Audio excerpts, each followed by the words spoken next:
Hi అండి. Andhra style చేపల పులుసు ఎలా ప్రిపేర్ చేసుకోవాలో చూపిస్తాను రండి.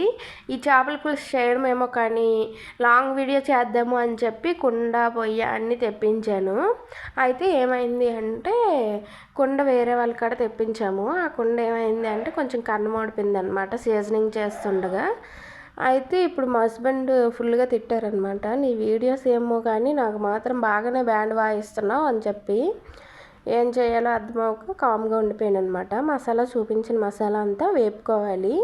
చాలా బాగుంటుంది మసాలా వేపుకుంటే. దాల్చిన చెక్క, లవంగాలు, మిరియాలు, మెంతులు, ఆవాలు, అలానే ధనియాలు, జీలకర్ర కూడా వేపుకోవాలి. మసాలా అంతా బాగా వేగుతున్నప్పుడే మంచి స్మెల్ వస్తూ ఉంటుంది. మసాలా వేరే ప్లేట్లోకి తీసుకొని అదే పెనంలో కొంచెం ఆయిల్ వేసుకొని వీటెక్కనివ్వాలి చేపలు ఫ్రై చేసుకోవడానికి. అలానే మసాలా కూడా చల్లారిపోయి ఉంటుంది కదా, ఈ మసాలాని మనం మిక్సీలో వేసేసుకుందాం. మసాలా చల్లారిన తర్వాత మిక్సీలోకి వేసుకోండి. ఎప్పుడైనా మిక్సీ బాగుంటుంది, ఎక్కువ కాలం ఉంటుంది. ఇది ఒక టిప్ అనుకోండి. అలానే అల్లం, వెల్లుల్లి, ఆనియన్స్ వేసుకొని పేస్ట్ చేసేసుకొని వేరే దాంట్లోకి తీసుకోండి. లేదు మీరు తక్కువ క్వాంటిటీలో చేసుకుంటాము అనుకుంటే మాత్రం వేరువేరుగా అక్కర్లేదు, టమాటా కూడా వేసుకొని మిక్స్ చేసుకోవచ్చు. అలానే చేపల్లోకి ఉప్పు, కారం, పసుపు వేసుకొని చేపలు బాగా మ్యాగ్నేట్ చేసుకొని ఒక 1 అవర్ సైడ్కి పెట్టేసుకొని మళ్ళీ ఫిష్ ఫ్రై చేసేసుకుంటే సరిపోతుంది. చూసారు కదా ఎలా ఫ్రై అవుతుందో, చాలా బాగుంటుంది చేపల ఫ్రై. అంటే మరీ ఎక్కువగా ఫ్రై చేసుకుంటే బాగోదు, నార్మల్గా ఫ్రై చేసుకుంటే సరిపోతుంది. అలానే మరి కొంచెం ఆయిల్ వేసుకొని ఇందాక మిక్సీ వేసుకున్న ఆనియన్స్ పేస్ట్ తెచ్చి ఇందులో వేసేసుకోవాలి. ఎర్రగా వేగనివ్వాలి, అలా అయితేనే బాగుంటుంది. ఆ తర్వాత టమాటో పేస్ట్ కూడా వేసుకొని మూత పెట్టేసుకోవాలి.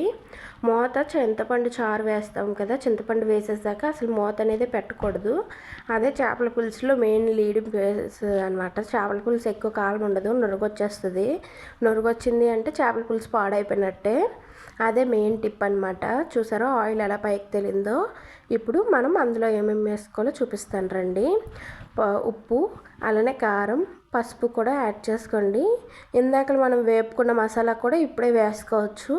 లేదు మేము వేపుకున్నాం కాబట్టి కొంచెం చింతపండు వేసుకునేటప్పుడు కూడా వేసుకోవచ్చు. చింతపండు పులుసు వేసుకున్నప్పుడు కూడా నేను ఫస్ట్లో చూపించాను కదా చింతపండు పులుసు వేసుకున్నాను అని చెప్పి, ఆ చింతపండు పులుసు లాస్ట్లో వేసుకుంటాం. కారం స్మెల్ గట్ట అంతా పోవాలి. చూసారా ఎంత బాగా వేగుతుందో. అందులో చింతపండు వాటర్ వేసిన తర్వాత చూసారా ఎలా మరిగిందో, చాలా బాగుంటుంది. చూసారా చాలా టేస్టీగా కూడా ఉంటుంది. మనకి ఎప్పుడు అయినా సరే చేపల పులుసు బాగా మరిగింది అంటే ఏమర్థం అంటే పైన ఆయిల్ తేలింది అంటే ఆటోమేటిక్గా వేగిపోయిందనే అర్థం. మీరు ఎప్పుడైనా ఇలా ట్రై చేశారో లేదో కూడా చెప్పండి. ప్లీజ్ ఛానల్ లైక్ చేసి సబ్స్క్రైబ్ చేసుకోండి. ఇలాంటి వీడియోస్ ఎన్నెన్నో చేస్తూ ఉంటాను.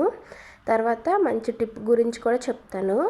ఇలాంటి విషయాలు ఏంటి అంటే అసలు యూట్యూబ్లోకి ఎందుకు వచ్చాను అనేది కూడా ఇంకొక లాంగ్ వీడియో చేసి పెడతాను. ప్లీజ్ ఛానల్ లైక్ చేసి మాత్రం సబ్స్క్రైబ్ చేసుకోండి. ఛానల్ చూస్తున్నారు కానీ సబ్స్క్రైబ్ చేసుకోండి.